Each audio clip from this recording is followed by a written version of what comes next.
Next, I'd like a roll call, please. Announce your name. Chad Sexton-Duranian. Natalie Call. Courtney Borelli. Just set up right there. There we go. And we have Hartley is with us, joining us this evening. And we have another Courtney.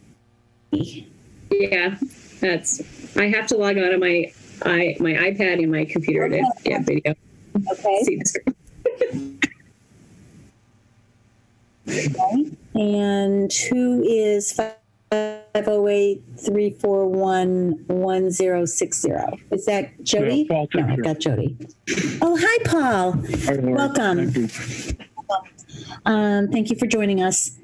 And so the meeting is being recorded and it's also live, thanks to Hartley. And thank you, Hartley. Thanks, Hartley. And I'd like to go to 1.4, Pledge of Allegiance.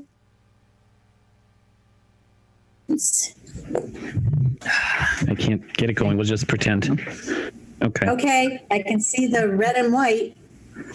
Okay, I pledge allegiance To the To the flag of the of the United States of America and to the republic for which it stands, one nation, under God, indivisible, with liberty and justice and for all. so we to all of our veterans Okay, and right behind. also to our first responders. We appreciate all that they do for us. How's that? Okay, there we go. This is my flag. Thank you. Thank you. Under 1.5, Chairman's additions, deletions to agenda unforeseen prior to 48 hours of this meeting. I do have a number of things I would like to add under our work session, and I'm going to call it 3.0A, and that is the update on our declaration of the trust for THA. And 3.0B is going to be our NAO membership, which is a bill that came in dated January.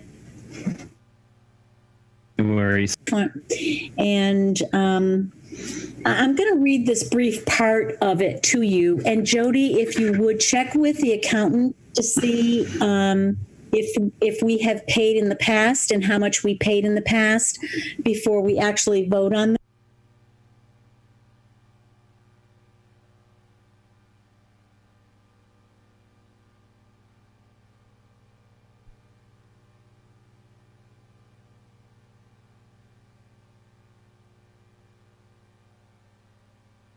Reporting on the tenant vacancy. So 3.7 for that. And then also I can add to 3.8 status of the THA trust fund is on there. I'm sorry, glasses were not working. So we can take that first 3.0 off as it is there. And we do have big updates on that. Perhaps we can add an A under that, and that'll be a discussion on trustees and the posting for same. So that's 3.4A will be the trustees and posting for trustees. And then the last thing I'd like to put on also as to stay on the agenda would be 3.8, and that would be our bank account.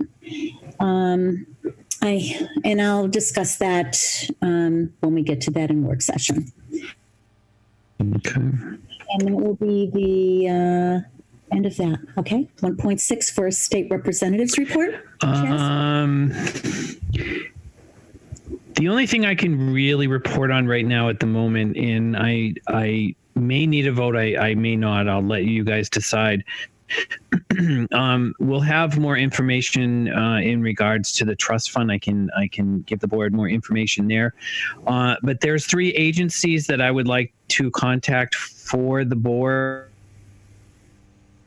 in regards to COVID-19 relief fund and a COVID-19 mortgage assistance and / we're getting this trust established so that we can get the funding, and with the funding we need somebody to manage that for us, and we need to have an agency to do that. There is an agency that's out of Worcester County, which I don't understand why they're actually with us. That was given to me by the town administrator. So I'd like to contact them to find out exactly what type of, what they're doing. There are 2 other agencies. One is out of Cambridge that deals with North Middlesex. The other one is located in Western Massachusetts that also is have the everything set up to be able to, once we get funding, they'll be able to manage the funding to get it out to residents. Basically what this is, they're going to manage a website. So if anybody is interested or is in need of mortgage assistance or rental assistance, they will go on to a website that we can post on our web page on the Housing Authority. They'll fill out an application. This agency will take the applications. They'll find out, if they meet the criteria for it, if they need additional, they'll work with the individual, they'll submit it. Once that is set up, then they'll either award them the money for it, or they'll decline it. But they'll provide the information to us so that if that particular individual has questions, we can answer them. Once the money is dispersed, it'll be one date that they'll be dispersed at. Once it is dispersed, it would then, because it's in the trust, the trust would need to release the funds to the agency that individuals. Okay. So can you give me the names? Would you mind telling us the names of those agencies? That's what I was looking at before I'm trying to do 3 things at once here, Lori. I'm trying to get Sheila in. Okay. Can I do that after we go through some of the things? Because I'm going to need to dig through my email. Okay, no problem. Was one of them Raft? Yes. Yeah. Okay. Well, this is part of Raft. Raft is one of the umbrella agencies that work there. These are specific agencies like the agency that we have for Townsend Woods.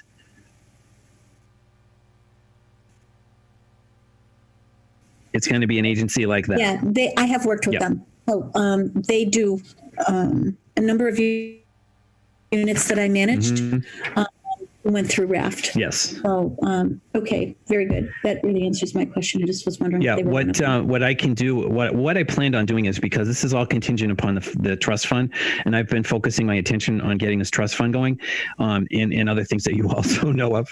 So, do I need permission to be able to contact these agencies and then provide the information to you guys, or how does that work? How do you want to work it? I have no problem with entertaining a motion that you proceed with those 3 agencies and then make a recommendation back to the board. Okay. Would anyone like to make that motion? Make that motion in regards to what Chaz is going to do with the different agencies. Okay. He's basically going to interview those 3 agencies and come back to us with a recommendation of who he feels we should be working with the COVID-19 funds. That's my motion. Thank you. You're welcome. Second. Thank you, Courtney. Any further discussion on that motion? Hearing none, I need a roll call vote. And I'll start with Laura Schifrin. Aye. Natalie Call, yes. Courtney Briley, aye. Chaz Sexton, aye. Okay, thank you. Motion carries.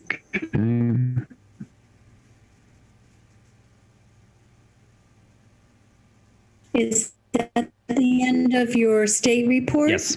Okay. 1.7, we're to work with Hartley. And now that we're live streaming, there's a lot of exciting things that perhaps a student could be learning about. So again, we encourage anyone who's interested in videography to get a hold of Hartley or put a volunteer form into for the Townsend Housing Authority. And we'll see to it that he gets that information. Thanks again, Hartley. Okay, we're a little early on our appointments. I appreciate Paul being on. Is Sheila on yet? Do you know? No, I just had to send her the password. She's got I sent the telephone number. I didn't realize you had to do the password too. So okay. Hopefully she'll pop on. So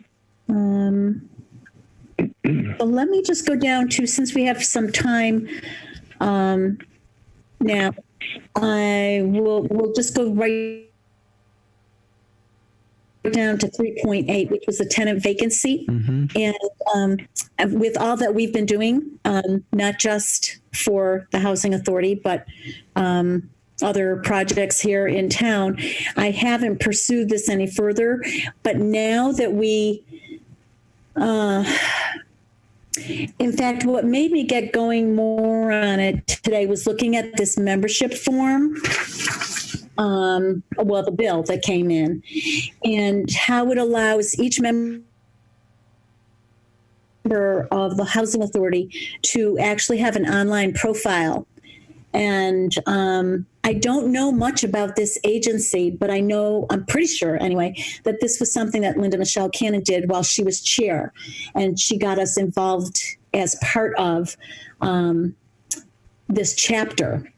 Yes. I was actually part of that chapter with Karen Chapman as well. We went to a couple of functions there. Okay, so we've been paying for that each year. Yes. Okay. Yep. And we are still in the 0 to 100 category. Yes. Okay, I believe we are. I don't think we haven't exceeded. I would be dancing if we did. So, yeah. So, Paul, do you know about this agency, and have you dealt with them? Who is the agency, Lori? The Mass. NAHRO. Yeah, NAHRO. Mass MassRO. It's the National Association of Housing and Redevelopment Officials. Thank you. Yeah, that's Mass NARO. Yeah. So NARO is a national entity, and each state has their own chapter. So Mass NARO. There's also a New England Regional Committee that is supported by NARO. And so there are lobbyists to DHCD for all the housing authorities in the Commonwealth. Okay. I should have known that already. Thank you for that, Paul. You're welcome. So, do you know because on here it says, please review and correct any missing or inaccurate information, including mailing addresses, emails, addresses, which probably all have to be changed, phone and fax numbers, which we don't do the fax numbers, board member information, and unit counts being correct in your housing authority profile. So I'll take it upon myself at some point to look at this, because I don't believe that Karen, Chaz, do you know if you or Karen did any updates of the profile my for this? Karen was like that. She was pretty crossing T's and dotting I's. So I would assume that, yes, we have a profile that's based upon the last time that she was here. Okay. So Jody, is that something you could look into? Sure. Okay. Absolutely. All right. And then you might just, before we pay this, or maybe we'll have to pay it before they let us make changes, but that should be updated with the current information of all the boards and whatnot. Okay. Okay. Madam Chair, might I also suggest if Jody ask if there would be, because this has been sitting there, we haven't utilized the website or anything, if we could get it prorated for 2020 and maybe advance pay 2021 on that. Okay. I mean, our town hall was really crippled during COVID, so you might say that is, unfortunately this went unseen. Yeah, for a while. Good idea, Chaz. Thank you. So, and then in reference to, I was talking about the tenant base, and that was 3.8. I promised to do more on that before our next meeting. It is not filled. And then, so I went through the NARO thing, which I had as 3.0. And what we're doing with that. And then on the bank account, 3.7. I thought that I had shared with somebody my conversation with Workers Credit Union. Does anybody remember how I talked to somebody at the bank and they gave me the date that it was established and who was on the account? Yeah. And the account was Linda Michelle Cannon, and Paul's going to remember some of these names: Jim Klisch and myself. And at that time, it would have been Kathy Arujo, who would have been our land use coordinator and our staff person. So I want to say it was like March of 2007. It was 2007. And you were talking to me. It was 2007 when it was established. And then you had gone in and put in additional funds because of inactivity. $5 last year or something like that. Yeah. So that it wouldn't go dormant. Right. But so Jody, there has to be somewhere. It's not in my computer. It could be on a very old computer that I don't have anymore. It might be, although I looked for anything 2007 in my office computer and didn't find anything. But there has to be some discussion about old account, Coppersmith Way, where we had affordable housing units, and Michelle was involved in going to reprocess. At the time, we thought, this is coming back to me now, as board, that we were going to be given like a stipend for our involvement from each of those affordable housing units.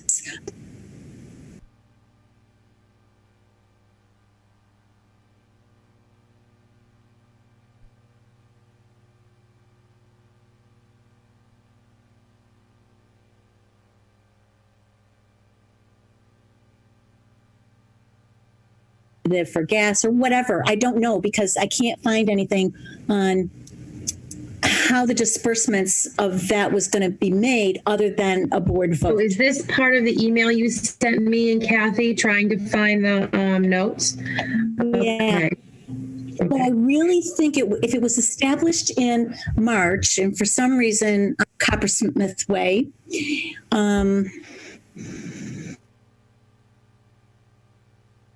and Paul, remind me, when did we have the groundbreaking on Townsend Woods?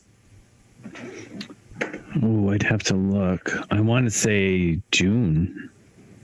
Of 2007? Yep. So I think that was part of our discussion as well. And for the life of me, why this didn't come to me before now, regarding that $10,000 that was given to the town, was supposed to be our seed money. And in fact, when we had that speaker come from DHCD, I think. No.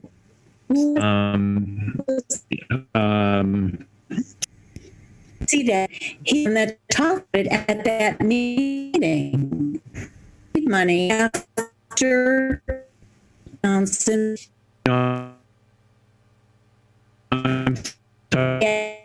Stuff.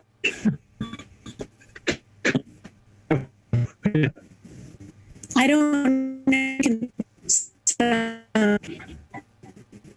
Went into the house, but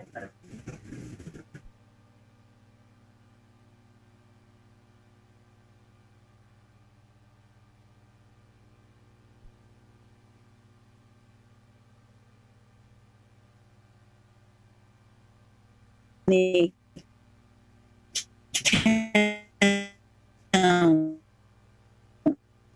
to be to establish. There's a file cabinet upstairs that I can start to go through. I was just gonna say, think it is. No, it's us, but I just time to go through it because I've gone through that I have from Karen, and obviously 2007 not in there. So Oh.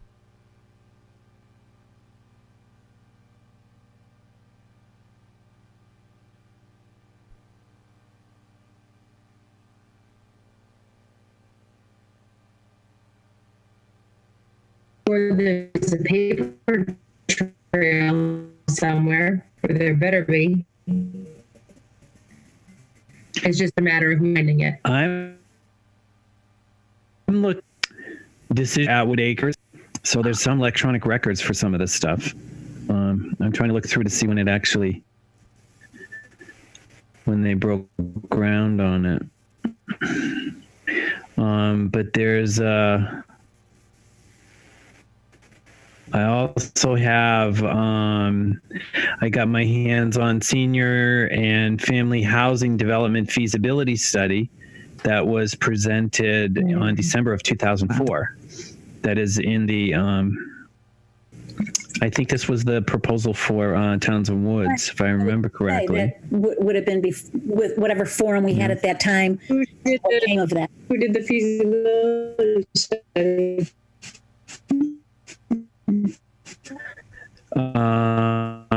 MRPC. It was a joint. It looked like a joint from towns of Harvard, Townsend, Westminster, and Petersham. It was a joint. I would assume that probably came from a DLTA grant.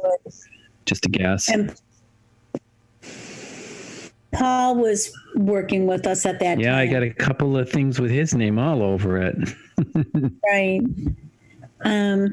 So anyway, I just, for clarification, I think we need that history in that account because in actuality, the trust fund documents are going to rule how the monies are spent, but the monies are going to go in that established account is what I would think. So anyway, that's the rest of my. And since you're on that account, I think we might need to have somebody look at that and ask the treasurer, the town treasurer, because according to the trust agreement, that's the one that's going to manage that account for us. So we should check to see if that account would be the account that the monies would go in. Well, she could manage it and maybe, and if that's going to be the position that does it, every time that position changes, a card will have to be changed. We'll have to vote on who's going to be on that as well. I'll have to be involved in whatever transfer because I'm on the only one on the account that's alive. Oh, jeez. Yeah, I know. That says Oh, my goodness. so. And then we still have just a few minutes, but I think we can take the votes on 3.6 and get that out of the way.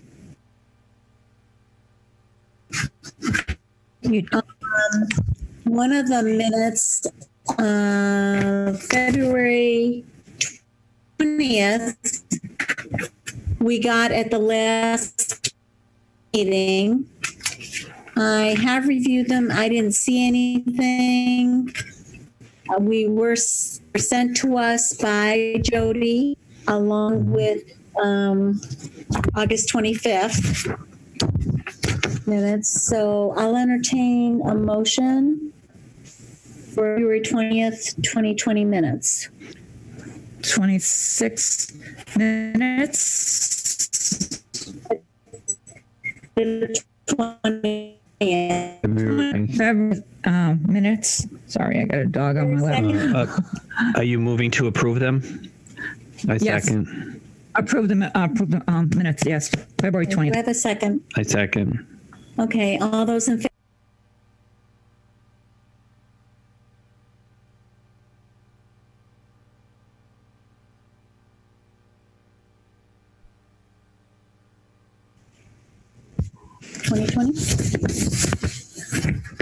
Is there a second?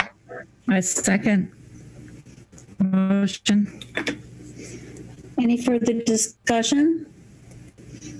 Hearing none, I'll call a roll call vote. Laura Schifrin, aye. Natalie Cole, aye. Courtney Riley, aye. Chad Sexton, Durrani, and I. It's unanimous. Thank you very much. In the next minute, correspondence. Was that the only correspondence you had for us, Jody? I think that was it. The only other thing I sent you guys was all of the mandatory referrals. Okay, can you just quickly tell us what they are? I know I saw the email, but I didn't print it off. We'll share it. Parking space for the towns and greenways. That's what we talked about in planning board, Lori. Okay. It was that. It was Cell the tower, cell yeah. tower, 3 Wheeler Road, I want to say. It's like removal of material, grading, Yep. drainage. And, I just put on the other one. Let me go back. Okay. Well, mentioning the first three, does anyone think that the Townsend Housing Authority would have any input on any of those?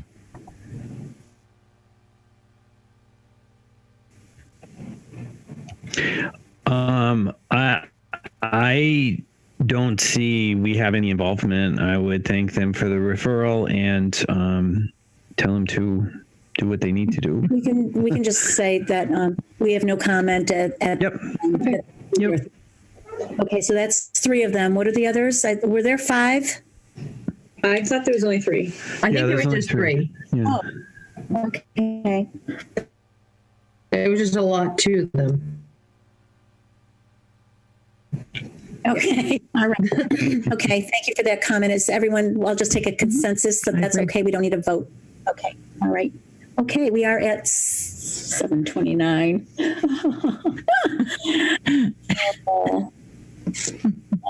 Is the DLTA grant quick, Chaz? Any What's that? update on the DLTA? On the DLTA, the 40D, 43D, is that what you're asking? Or the? Oh, that is the MRPC, what we're doing right now. Yeah. Is the 3D under that? That's under the DLTA? Yeah, I've been just updating for what we have been talking about in the planning board. Okay, so basically, well, we can talk about that when we get to the feasibility study too. We can we combine those two. Yeah.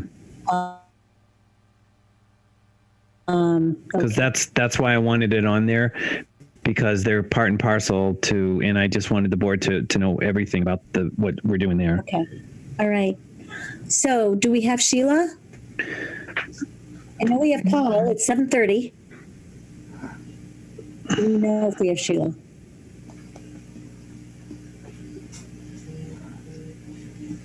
Okay. I'm going to, Paul, are you there? I'm here. Can you hear me all right? Yes, I can.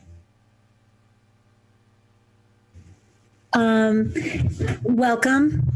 And I know that you sent us some stuff and that you shared. And I kind of would like you to tell us what you think about what we're doing. I mean, the trust fund is a big step for us. And the approval of the trust fund is a bigger step for us. And we already have at least 2 volunteer forms in, but we do have to do posting, and just share some wisdom with us.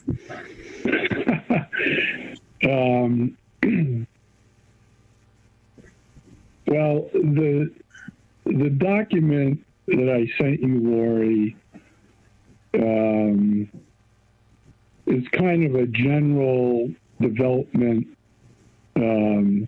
process. And I think you all know, and Lori knows for sure, that the HUD 202 program died a very terrible death during the Obama administration. It was probably one of the few housing programs that never had any controversy or scandal or any bad stuff associated with it. And I know all the people who participated in that program were crushed when that funding disappeared. And actually, Townsend Woods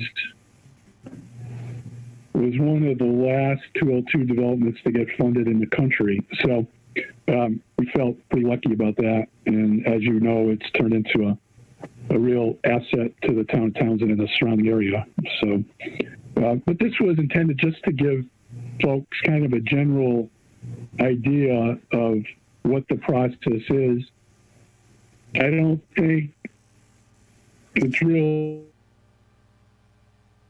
dependent on the funding source.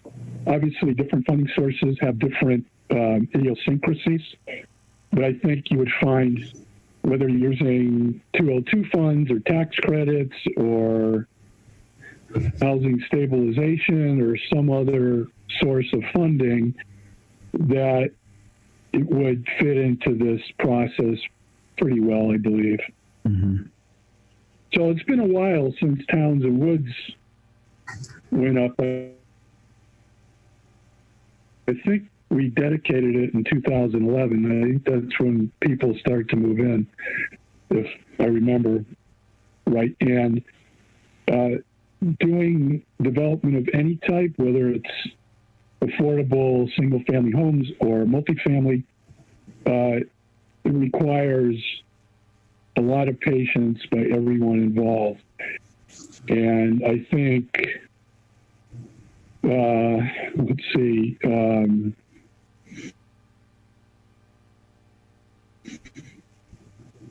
Judy's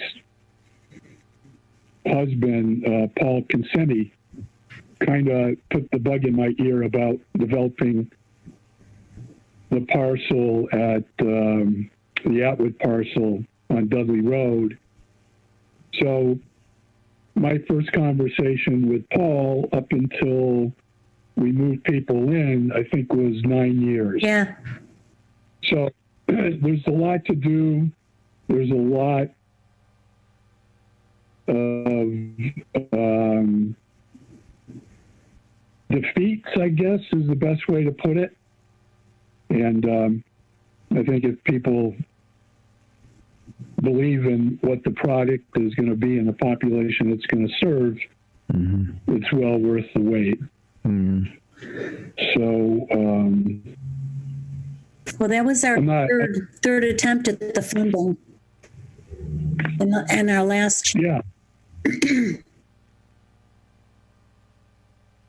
when we did get the funding for it. The prep was like, 4 or 5 years before we finally got the nod for funding, and then another 3 anyway.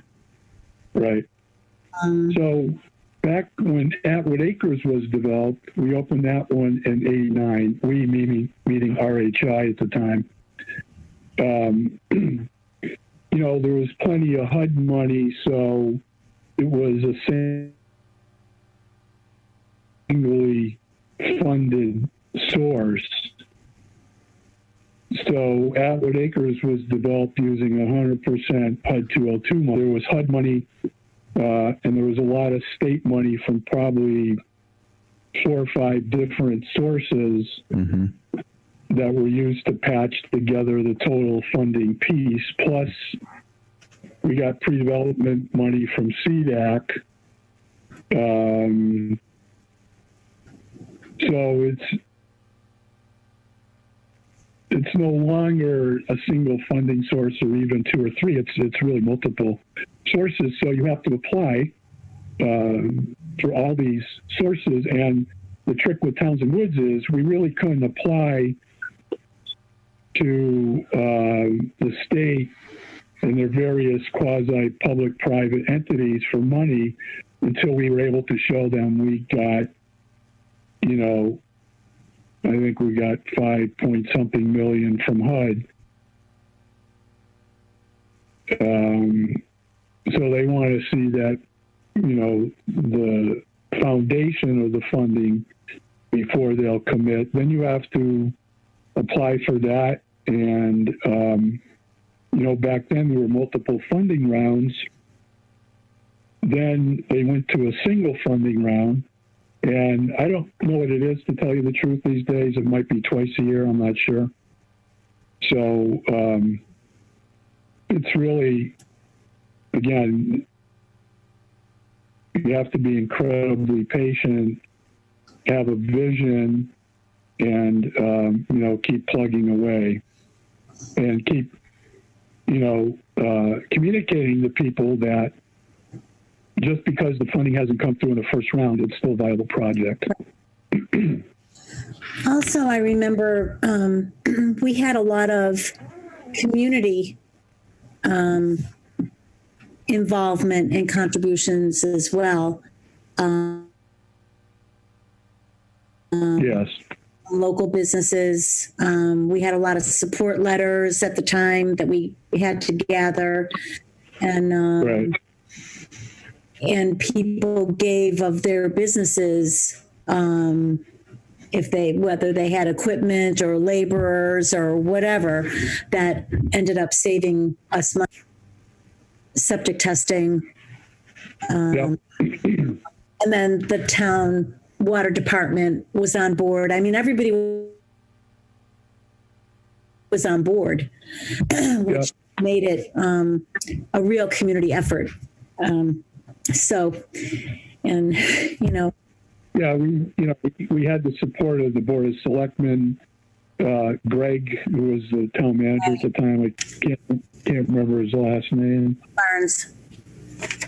Yeah, Greg Barnes was a big supporter, and obviously yourself, meaning Lori Schifrin, and very obviously Kathy Arujo, who, without her help, I don't think it would have ever happened. So the big nut was the donation of the land for the project, which was very appealing to not only HUD, but probably more to the state. They're looking for that local support regardless of where the funding ultimately comes from. And so that what you just said is a good segue into where we are and hopefully where we're going. Because right now with the 43D DLTA grant, they're we're hoping to have feasibility study done on, I mean, they're asking for properties that are within the town that can be developed. And so like what might be the best way to use them? And of course, and I'm speaking for the board right now, but chime in if I'm not. Our number one on our list is the Dudley Road property. And so that has been thrown in to be part of this study. And hopefully it will come back with what we think is its best use. But it will be good to have that affirmation, if you will, from a study like this. And we don't have to pay for this part of the study because it's part of this grant. So it's a very fortunate thing that's happened at this point. Well, I also want to add too, Lori, that we have $35,000 for a feasibility study for that as well. We do, but we also can use it for, hopefully this will take care of that, because as we discussed before, why would we spend $35,000 on a property that we know what its use is? And we know that whatever will get put there will be over, there'll be more than a waiting list for what our intentions were. And there has been that type of thing for the last 5 years of talking. But anyway, we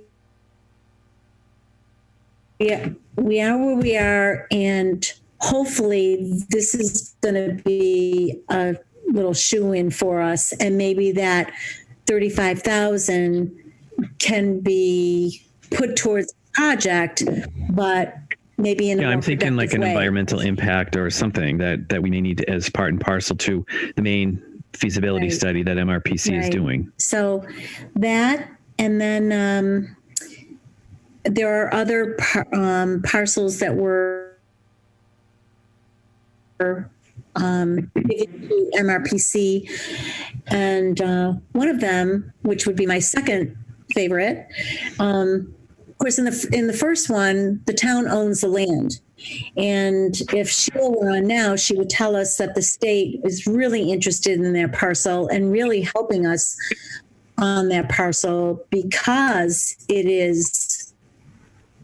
would be our donation to this project. And another note, we have a privately owned, which they will also include in the feasibility study, at 222 Main Street.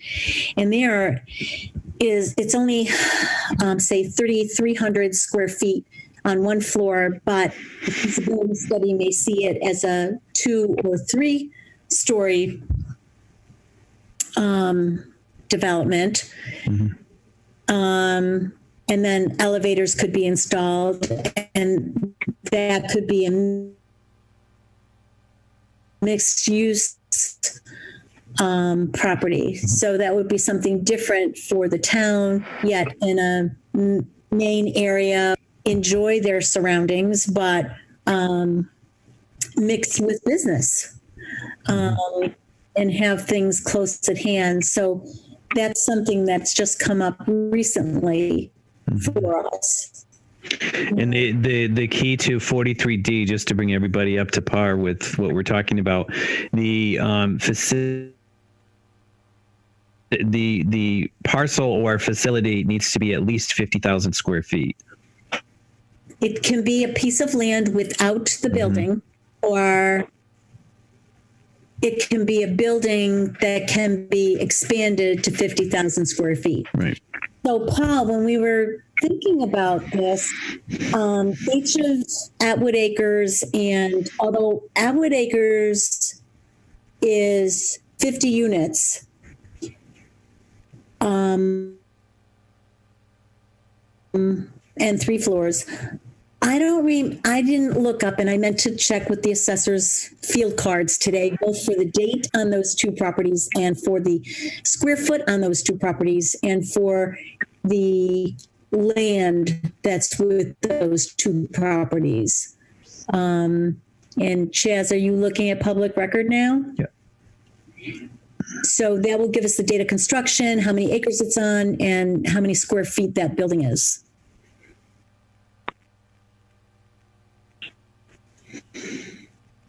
Because I was thinking they're both the same size, even though Townsend Woods is 36 units instead of 50. There's still 3 floors. The rooms are bigger. What did it say in the RFP for Dudley Road? How many square feet we wanted? Yeah. Probably. I'm not sure if Paul remembers at all. Do you, Joe, did you have access to public records? I think I've got. Oh, sorry. What? So I've got Atwood Acres. I've got, let's see, I got the value. I've got 6.74 acres. Oh, 0.674 acres with it. See if I can find the square feet. That's what I'm looking for too. Yeah. It says 50 units, but it doesn't say the square footage on here. Yeah. From what I can see. and what? Okay, if I could get into my MLS. I hate to do They're going straight to the I source. lose. Right. I have gone to public records as I have it. So I've got the other parcel as being just over 5 acres, 5.03 acres. Do you guys have the parcel IDs for either of those? Because I can look them up real quick if you have the parcel IDs. I've got 66 Dudley Road. So parcel ID is, and total area is 41,035 square feet. Built in 1988. 1988. Yep. 6.67 acres, 41,035 square feet. So next, that was Atwood. And Atwood Elder, RCAP, wait a minute, 70. Oh, it's smaller. Okay. So Townsend Woods has 5 acres and it has total area of 35,106 square feet. So that's pretty big. And that's 2010 build. Yeah. And we've got 11 acres left. And we have 11 acres left. 11.7 to be exact. It could have been done a little differently in that this 11.7, maybe it is. I don't know why I keep thinking 11.7, but of the remainder. However, because of the frontage on Dudley Road, and just the lay of the land, I don't think it was feasible in discussions in the past, and Paul, you can chime in if you remember any of it, that it would be feasible to make that into 2 more projects. It's probably just going to be 1, even though we had to use part of the frontage to get into Townsend Woods. Basically passing over the driveway that's already there. I want to say because of some wetlands that can't be done on the left-hand side, but I didn't do the walking of the land either. Yeah, there's plenty of.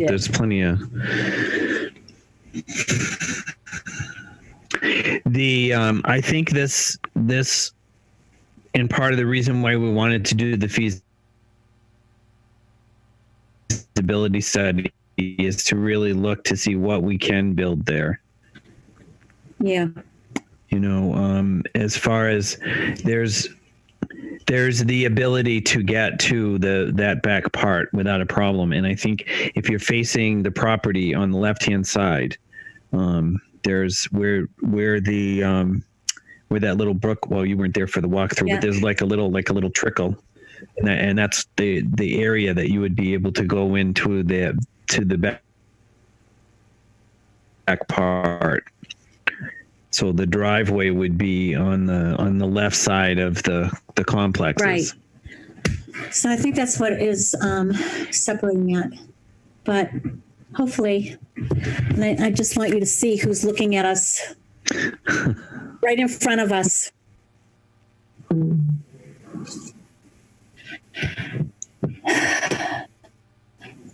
Smiling, hoping that we get through to this and have another accomplishment. Well, I agree with Paul. I agree that we're going to have to exercise a lot of patience. Paul needs to know that we've got our helmets on and our knee pads and our elbow pads because we've gotten bruised along the way so far. Feasible project. I have a couple of major concerns, and that is the fact that the residents in town are aging and aging at a rapid rate. We need to, number one, protect the town assets as well. So part of the reason why we had initiated the housing trust is we did want to make sure that we preserved the value of this land for the town, as opposed to basically giving it away to another entity that we don't have any voice for. The second major thing, I think, is that if we have a multi-use project with and not kind of commit to something major, we would be able to change. If it's elderly housing initially, then we can change it to 50s in town and what the need is in the town, instead of saying just senior resident or just 55 and older, to be able to have some. I also feel, and I had voiced this to the board before, is that if it is not, I don't believe it needs to be one building. I think it needs to be several, and one of those buildings in a smaller unit could be a holdover or transitional housing, however you want to word it, so that the wait list currently for both of those facilities is almost 2 years in some respects, and to be able to allow the residents to have a temporary facility to stay in until something opens up in one of those, I think is important as well for us to keep our eyes and ears open on. Yeah, good idea. I talk to homeless seniors virtually every week. So, and the fact of the matter is, in Massachusetts, there's not enough housing for the people who need it. So, and, a lot of people called that 20 years ago when the baby boomers started to come on the horizon. And everyone thought there would be a senior homeless problem. A lot of people kind of laughed it off, but now we're seeing the result of that. Well, we can go back many years before that. And I'm pretty sure it was President Reagan who started telling people then, we have a housing shortage in this country. And the construction of new housing has never kept up. Never. Since that time, it's only gotten worse. So now we have it locally, maybe not right in Townsend, but it's local, and then it's statewide, and it's nationwide. A lot of construction going on is Florida, where they're just building everywhere. And it's probably a good thing because mostly people will gravitate to a warmer climate, as they age. But there are people that would like to stay in their hometown as well. And we don't have enough housing here for people who are not able to stay in their homes anymore. Mm-hmm. And the key for us, and Lori and I are preaching to one another because we talk about this all the time. The key for us is that, with this community, we want to keep people here. And what I'm seeing, the unfortunate thing is that, these empty nesters are deciding to move away and the children don't want to keep the houses. And it's just, for me, I want to be able to make sure that we are providing for, I consider my home an investment. Not just for me, but investment in the community, and I really think that if we plan properly, that we should be able to get somebody who's proud of like on over at Lois Lane and Coppersmith Way. I mean, those people are proud of their places, and that's what I really think that our focus needs to be on. Yeah, and I would say another focus has to be on educating folks who live in whatever town. Is they can't have their house up for sale, then figure out they need to go somewhere. Yeah. Then they end up on a couch at their daughter's house or something. So I see that all the time. People don't plan. They just assume the local housing authority or Atwood Acres is going to have a unit ready for them when they need it because they live in Townsend. Mm-hmm. So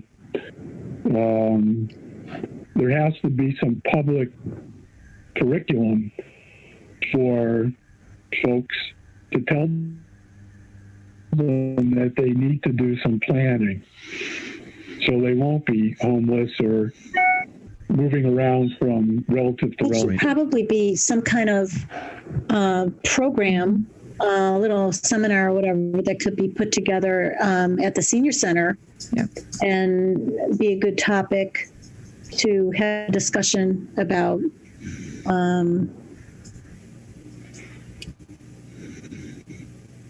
Being in real estate, I see a lot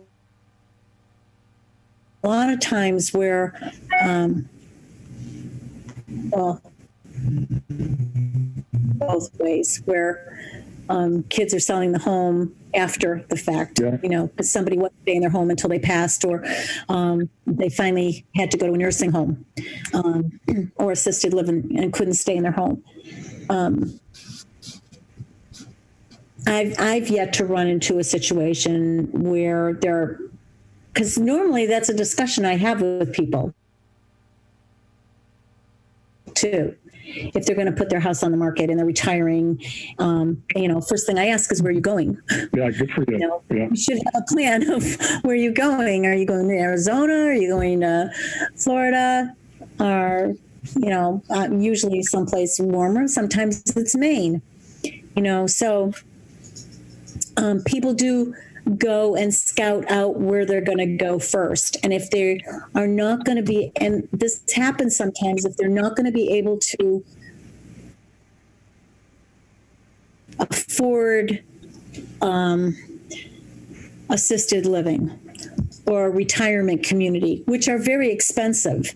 And you sign your life away for those. You basically do that. I know people who have gone to them, and they are lovely places. And there are some where some seniors can get in under Medicare, and so, or Medicaid, whichever one it is, and so their payments are only what their Social Security is, basically. Versus the real cost, which could be anywhere from $6,000 to $10,000 a month. Mm-hmm. Which is astronomical. And not many people can do that. So, probably, I'll give Karen a call and see if there's a program that they would like to have or have any interest in this area. But, we really, this town has so much land and so much open space that nature has a field day here, but our seniors do not. Mm-hmm. Like Chaz said, the waiting list is 2 years. The waiting list is not only 2 years in Townsend, it's 2 years everywhere. Yeah. It's 2 years in Gloucester, 2 years in Rockport, any of the other places that some of the people here. I actually had somebody at Country Estates who applied in Lowell, and he was able to get in there like in 8 months. So that was really quick, but he was looking, and he was an active 70-year-old. Mm-hmm. So, and this is why that we are also on the planning board is looking into 55 and older housing as well. They're looking into alternative housing. That's where the focus needs to be right now for the housing, but for what we have and what we have in front of us, we gotta change our sail and put the sail back up, because we got to get moving on this. I do think it'd be interesting to try to find a way to incentivize developers to actually be building homes that are of a more modest size, that work for people that are looking to downsize too. I feel like nowadays,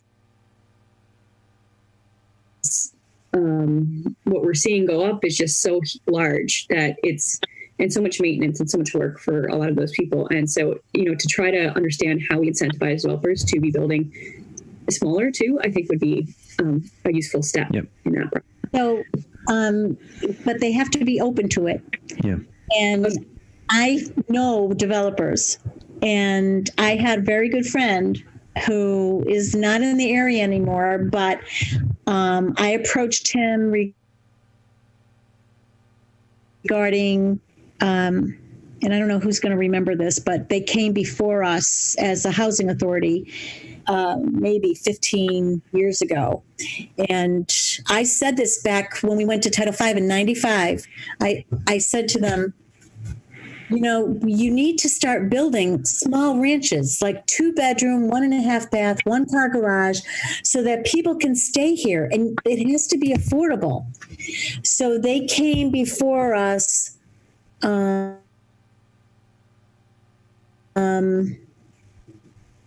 with, it's off of down where Mr. Thorpe lived. Is that Elm Terrace or something? And behind there's a sand pit. And I think what ultimately happened was that there is also wetlands there. And they just couldn't make it work. In other words, they couldn't get enough units in this area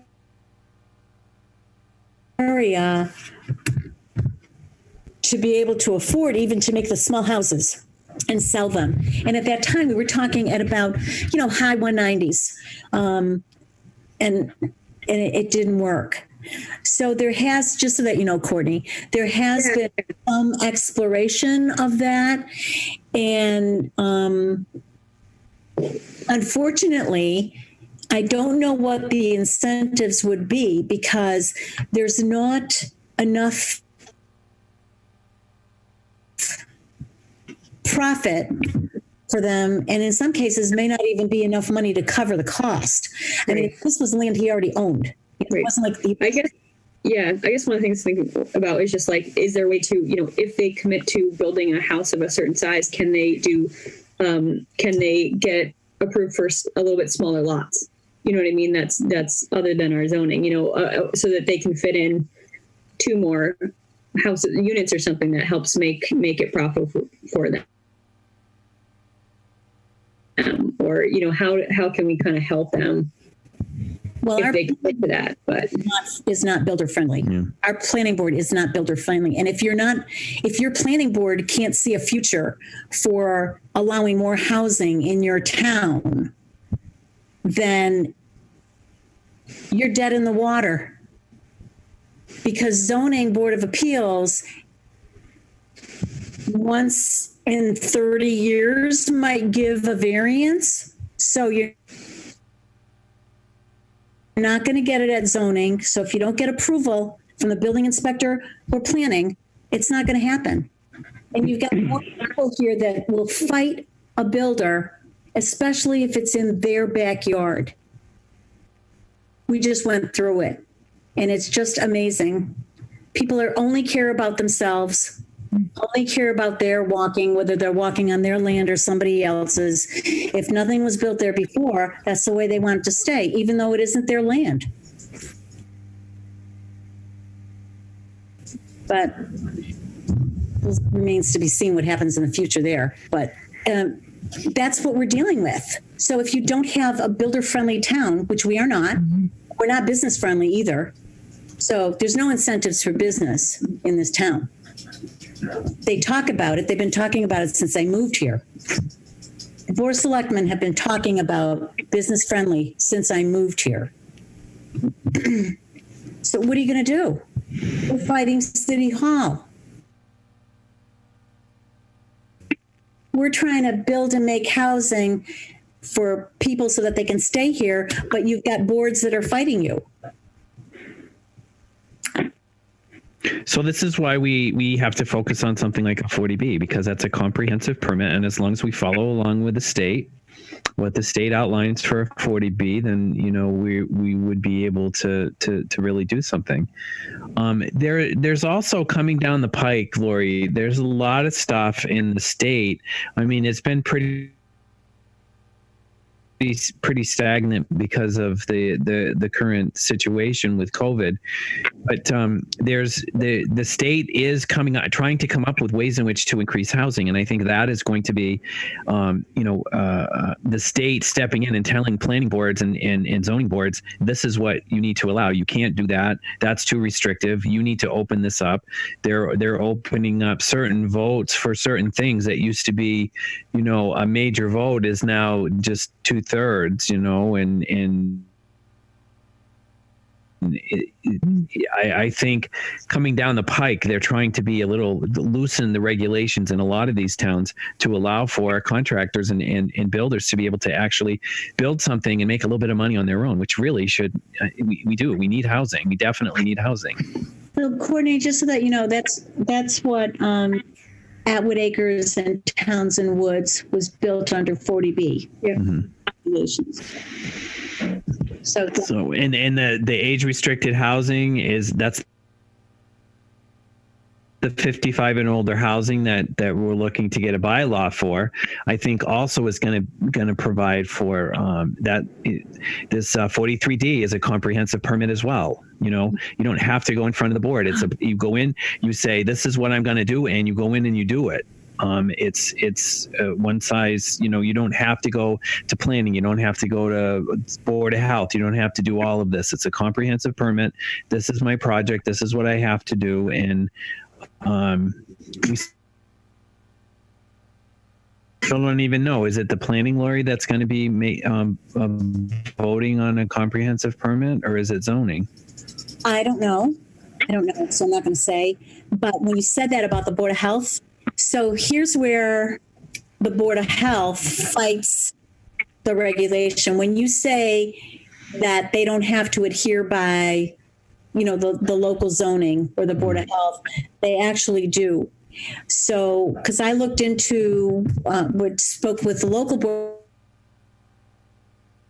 of Health, and then looked into the state about 222 Main Street, and they have a regulation about gallon usage, business usage, gallon usage, whatever mixed usage there is, and on a particular parcel there can only be so many gallons per day.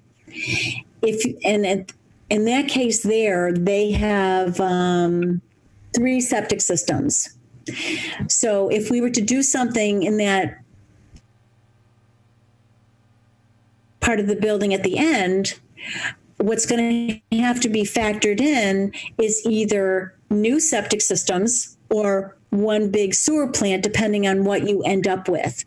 So even though, say this happens and the owner signs off and does the 43D thing, whatever is recommended,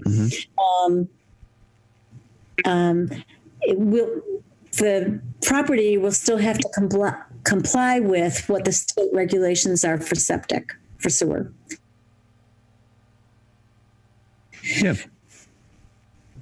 So, and that's why I always say, as long as the Board of Health allows it, and especially if there's town water, we should be doing it. It's not always easy, but it is an opportunity that we should not give a no answer on unless the Board of Health puts the restriction on it.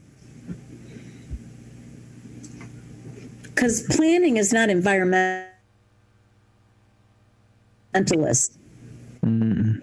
So we have to kind of rely on what the Board of Health says. Yeah. And conservation too, if we have to go there. Right. Paul, did you want to add anything else? No, I think you've covered it. I'd be happy to participate again if that's something you'd like me to do. So we would definitely would love for you to participate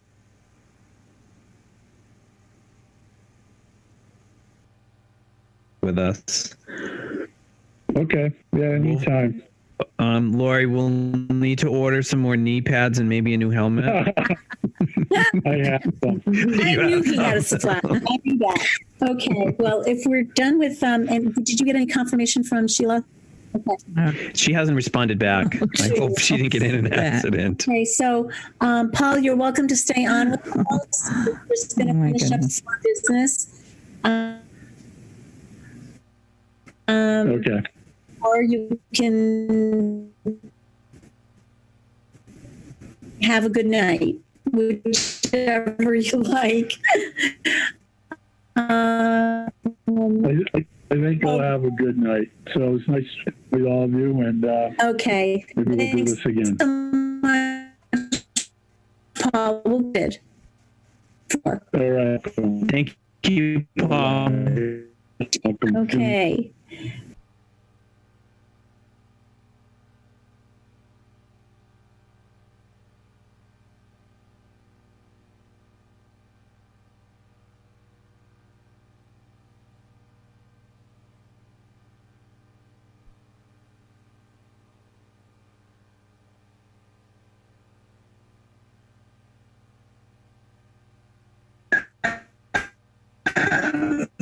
She should be able to just click in.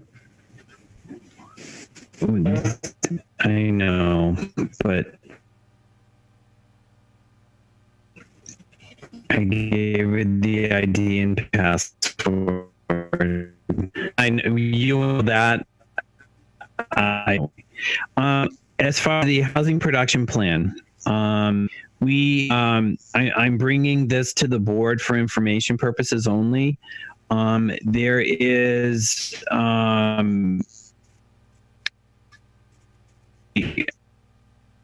plan committee looks to be on the map plan. What was it, Laura?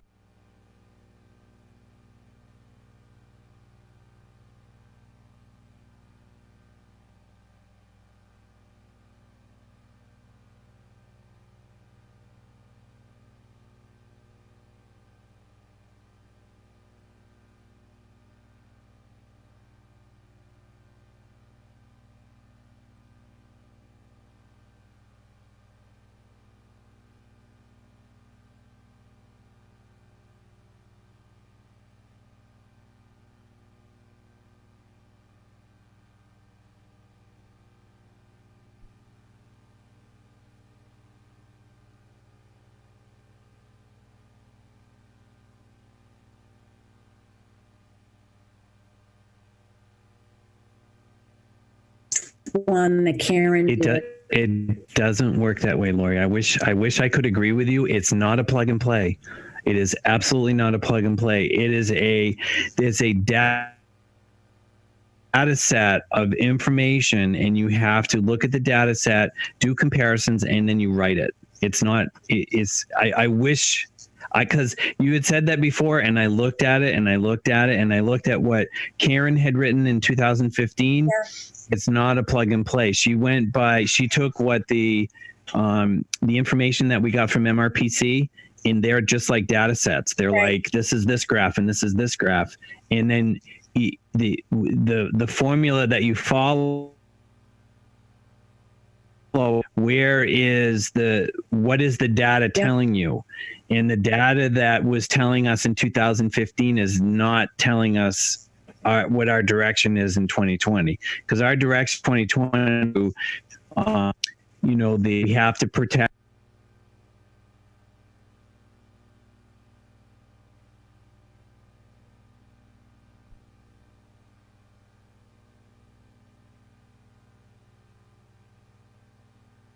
You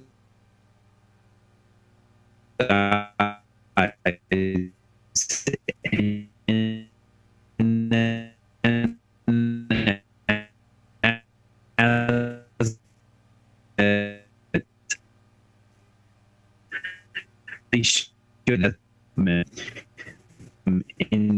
I really think we need to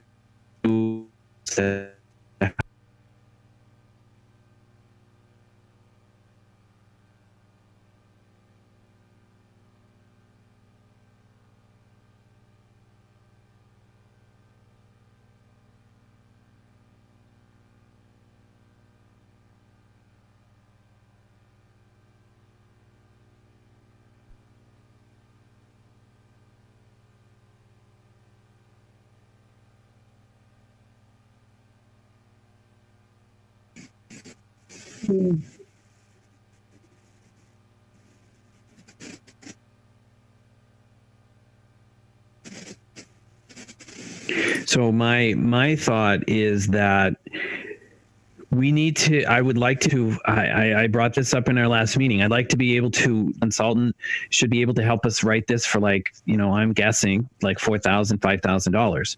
We should be able to ask if it's under $5,000, the Board of Selectmen for this without a town vote.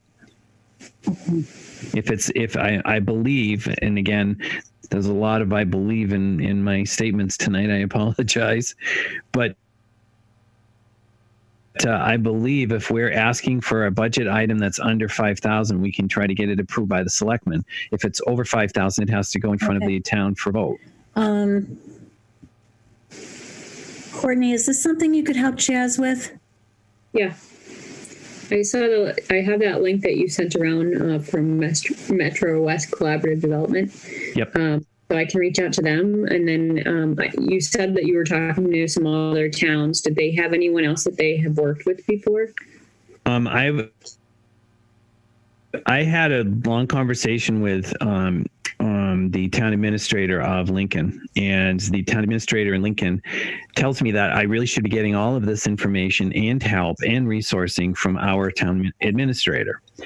But we're kind of stuck there because the town administrator then dictates to a authority within the town, and it's been this information or this action is dictated to the land use coordinator, and we don't have a land use coordinator, so ergo that's why our hands are kind of tied. I know. I look at Southborough too, and they do the same thing. The town administrator does work. They have a housing authority, and the town administrator takes care of everything for the housing authority that they need. Well, I make phone calls for us for the state. I call in DHCD, and they're like, "Well, that's information you can get from your town administrator." I'm like, "Yeah, can you help me out with it?" I just kind of breeze right by it. And I mean nothing negative towards any individual. I want to be very clear about it. I just want to be able to move forward.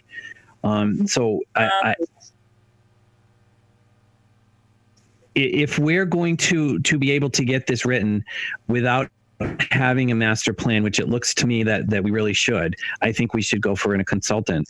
So I will ask the chair if somebody needs to approach the town administrator and ask what financially we can do to ask the Board of Selectmen as opposed to having to go to town. What's the most rapid way that we do this? Because we do need a consultant to help us write this, because we don't have a land use coordinator. And if they have funds in the budget, or they should have funds for the land use coordinator, why can't we use some of that, since we don't have a land use coordinator to be able to Well, to we get really this, didn't have one last year, and there was a budget, so there was money that they didn't use. Mm-hmm. But I'm sure it was used for other things. Do you want to write that email, or do you want me to? I can do that. I'll write it and I can send it to you, and then you okay it. I actually am thinking the best way to do it is now that I'm thinking about it is that I would like to write it to our liaison, and maybe she can put it on in a selectman agenda and ask the selectmen. We can do it that way as well. Do we still have the same liaison Yes. for Housing Authority? Mm-hmm. Okay, fine. Okay. Is the board okay with that? That Chaz and I will work on seeing where we should go for funds in reference to getting our housing production plan done for 2020, which, 2.5 years after the master plan started, who thought we would still be here without a plan to put before the town? Yeah. And you can't blame everything on COVID. So, okay, we'll do that. And Courtney, you can look into the actual facilitator and get prices maybe for Chaz. Okay. Yep. Okay. So now 3.2, we kind of already talked about those two things, actually, with Paul. We tend to talk about everything when we So talk. we're done with those. I already have notes on those. And 3.4, status of the THA trust fund. Drum roll. Well, thank God for small favors. And okay, and so the latest version, which everybody was sent, just has a clarification. And while we're going on to the trust fund here, can I just ask who Donna J is? Anybody who's on the call needs to tell us that you're here. So I see Mike is here, and Mike Vrosco, that is one of our volunteer form writers for our trust fund. So can I ask you to announce that you're here? You need to unmute yourself and announce that you're here, please.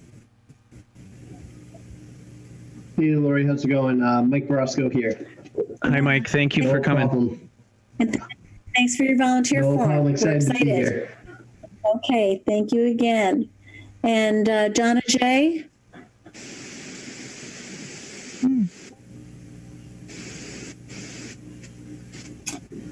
I'm not sure.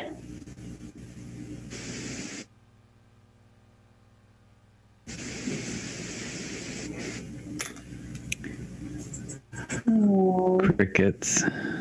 Not sure how to do this, but she's got to identify herself once you're in here. And Chaz, I gave you the host. Yeah, I'm looking. I thought you have to let people in.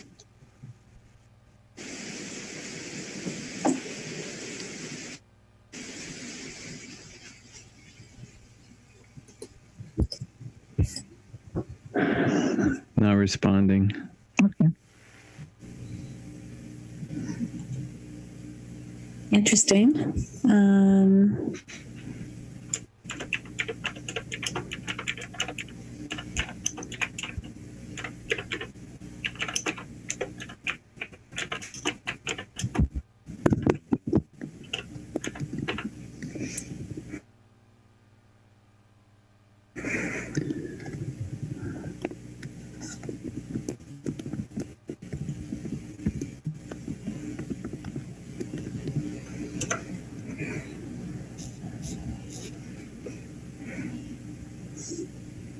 I sent the message too. Well, do you want me to start on the trust, Lori?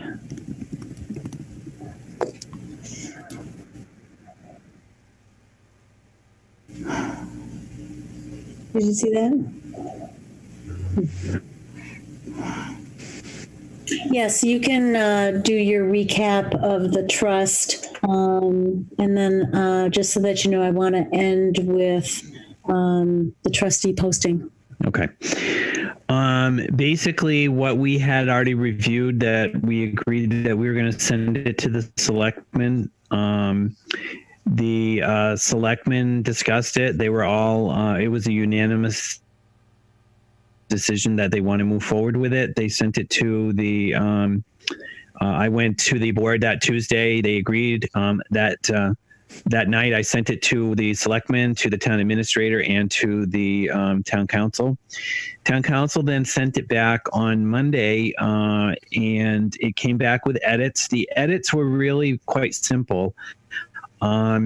There was some Mass General Law updates that he updated my what I had put in for citing for what laws that they related to.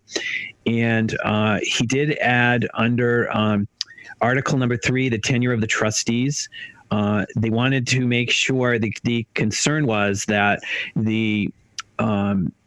it had to either match or supersede the town charter. Because the town charter is older than this. If we had this, if the selectmen approved this, then they would have to update the charter to match this. So they just put in verbiage here that says that, where is it? It's on page 2, notwithstanding any. Yeah, it's on page 2, and really what they added is in any instances of having to replace a trustee, it is the Board of Selectmen to replace a trustee and not the trustees themselves. That was important because it did not match up to the town charter. That was the major thing and that had to meet to be consistent with that General Law, Chapter 44, Section 55C. So we added that. There also is under Article 5, powers of the trustees. There's 16 different powers of the trustees. I didn't put them all in there because I didn't think that we needed all 16 of them. Council said that we better put 16 in just because there is 16 available. So we might as well put 16, even though we're not going to be using them. I didn't have any problem with it, and I told the Board of Selectmen I didn't have a problem with it because you guys voted for me to voice my opinion to the Board of Selectmen. I just said I don't have a problem with it as a board. And the last part was the governmental body on Article 11, again, where it's referencing General Law, Chapter 30B and Section 15A. That had been updated as well, so they had to add the other Chapter 40 on that as well, because that was an updated law for it. But outside of that, they were very pleased with what was written, and they agreed. So at this juncture, the selectmen have agreed that this is the format. They will vote for it when it becomes formal. When it becomes formal now is when we have the trustees. And then Lori, now you can speak about the trustee part of it. I spoke to Veronica today, and once we do the posting, then I believe at the next meeting, the selectmen will select a representative from the Board of Selectmen. Okay. So are we recommending, I don't know how that works. Is the selectmen getting all of the trustee volunteer forms and they pick, or do we give them what we feel is the best representation and then they pick for themselves, or how does that? I was not given, I think she was saying we were going to make the THA, we're going to make recommendations to them. Yeah. That still doesn't say that they're not going to do something else, but I mean. Right. So my thought was this: if we all of the volunteer forms that we receive for this, we'll submit all of those to the Board of Selectmen and give them our 4 recommendations, because one of the recommendations needs to be a selectman. Right. So Jody, the next step is we would like to get the posting done tomorrow if possible, so that the 10-day period can start, and like in 2 weeks, we could give whatever that next meeting is, we could give the volunteer forms that we have. I'd like to... The posting has to be yes. 10 days. So... Format as a posting for vacancy. And then just have that it's the name of the trust fund that we have, the formal name, Declaration of Trust, Town of Townsend Affordable Housing Trust Fund. So the vacancy would be for a trustee there. And, I didn't pay very good attention to this. Does it say how many years each one? Yes, under tenure. It is under Article 3, Tenure of Trustees. Okay, I did see that. So 5 positions. Yeah, of the original trustees, 3 shall hold office until 2 years from the initial appointment, and 2 trustees shall hold office until 1 year from initial appointment. Okay, so that's what you want to say in the vacancies, that there's 2 for 2 years and 2 for 1 year. Yep. And then the selectmen pick the other one, probably yearly, I would think. They would appoint, yes. They would appoint yearly. So I just want to make sure I have this right. 5 positions, 3 or 2 year and 2 or 1 year, but we're just, no. One of those, well, there's 5 positions total, Jody, but one of those positions is for a selectman, so you only would want to post for 4 positions. So which one am I get, like 1 for 1 year? Is you're saying? No, I think that it's 2. Did you say 3 or 2 year? Chaz? It says 3 shall hold office until 2 years from initial appointment, and 2 shall hold office until 1 year from initial appointment. I would think that the selectmen would be every 1 year. Okay. So I would post for, correct me if I'm wrong, Chaz, I think that that's, so then there would be 1 position for yearly appointment, and then the trustee shall serve for a term not to exceed 2 years and may be reappointed at the direction of the Board of Selectmen. So Okay. I would say put the Board of Selectmen as a 1 year position. okay, so it's 3 for 2 years and 1 for, as far as volunteer forms go, 1 for 1 year. looking for 1 for 1 year and 3 for 2 years. And then, Mike, if you want to just send me something that says that you're interested in the 2 year, that would be great. And I'll pass that along because I've already passed your form along. And then we have talked to some people, so we'll see what they say. But a formal post will also be on our website, right? Yeah, we can do. Actually, Jody, what I can do is I have a vacancy for something. I can just plug in this new vacancy and send you that you can just put the picture on the website. Okay. I will do the posting tomorrow and send it to you guys to review though, okay? Okay. Okay. Can I ask then, is everyone available to meet on Thursday, October 1st? Yes, I am. Yes. Courtney, yes. I should be able to. Okay, awesome, Mike.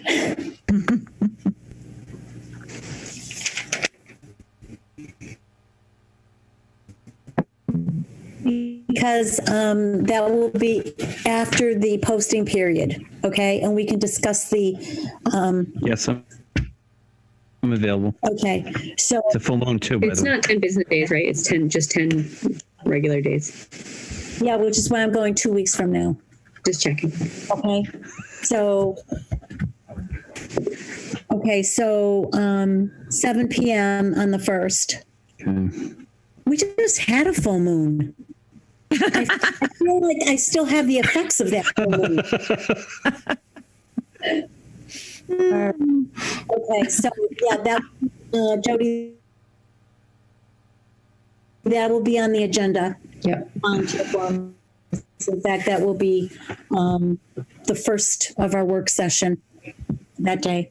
We might want to have, and you guys can discuss this, but we might want to have the people who, I mean, I invited who I knew put a volunteer form into tonight's meeting. But we might want to have each of the people who do put a volunteer form in come in and have that under our I was gonna appointments. suggest that to you, Lori, that can we have that meeting just for us discussing the trust with the volunteer? Yeah. I'll probably have a regular agenda, but I'll put table on a lot of things unless we have an update. The only thing, we would only have one set of minutes, and that would be tonight. So that we could handle that. We'll try to be Yes, on timely with that. October 1st is Hartley. Oh, good. Important person. Thank you, Hartley. Okay.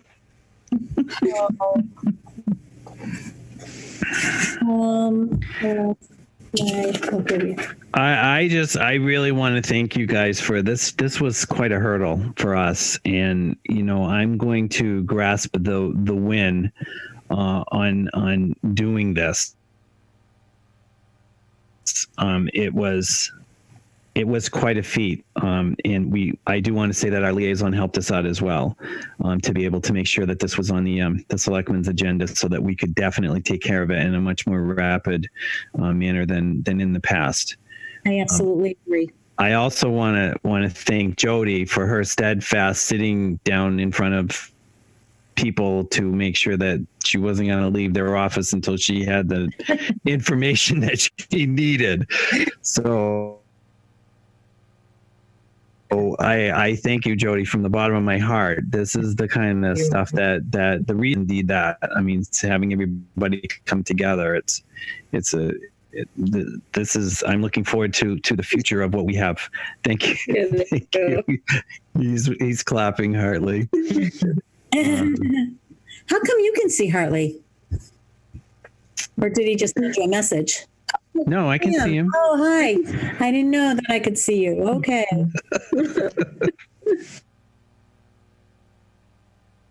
All right. This is wonderful.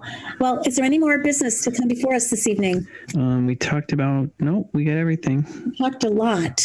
I can't wait to see the minutes, Jody. Yeah, they're going to be great. Yeah, they're going to be great. Oh. Okay. If there are none, I entertain a motion to adjourn. Needs to be a roll call vote. Make a motion to adjourn. There's second. Okay. Yes. Aye. Aye. Courtney Morelli, aye. Laura Schiffer and I. Thank you Aye. so much, everyone. It's been a real pleasure. It was a great fun. I just want to put a plug in for Lori. Tomorrow's the POWMIA Recognition Day at the Townsend Commons at 6:30. That's right. So we're going to be naming, names. So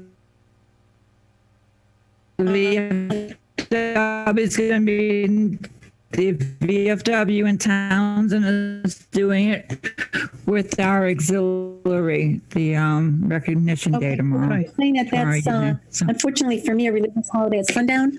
I understand. It's a very sweet one. So, but this is at 6:30. 6:30 at the Townsend Commons, not the gazebo. We're going to be in the Townsend. We're going to be 6 feet from each other, and we're going to I will be there as the commander with the Townsend and VFW, putting, saying the POW MIAs. Tomorrow's a ceremony. It's a recognition day at the town common. Oh, it's invited. So we do this every year. So That's very nice. Certainly appreciated. Tomorrow's the beginning of our new year for us, and hopefully there will be a very sweet year and health to everyone.